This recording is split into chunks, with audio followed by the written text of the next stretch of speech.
Mahabharata episode 16, Drupada's defeat and humiliation.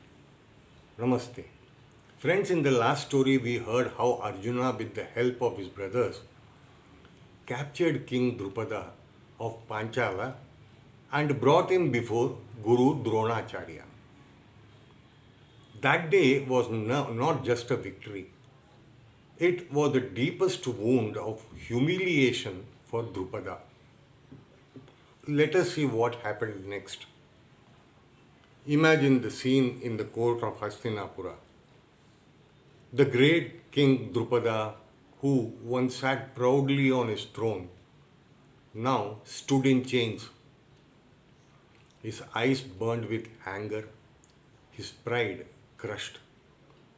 Dronacharya looked at him and said calmly, Drupada, once you mocked me. You laughed at me and said that a poor Brahmana could not be the friend of a king. You forgot the promise you made in childhood. But today, destiny has turned. You stand defeated before me.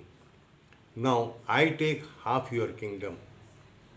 From this day, one half of Panchala is mine. Now we are equals.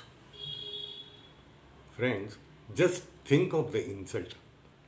A king stripped of his pride, made to share his own kingdom like a beggar dividing food.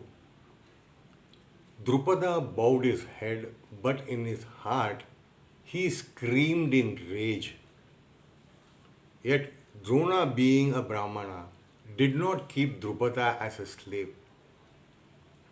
He freed him and returned the other half of the kingdom. Go rule your land, Drona said, but never forget, we are equals now. Drupada left Hastinapura with fire in his chest.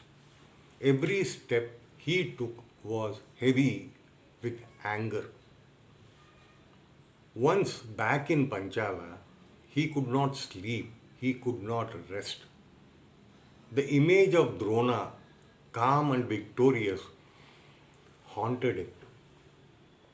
And then he made a vow. One day, Drupada swore, I will have a son who will kill Dronacharya.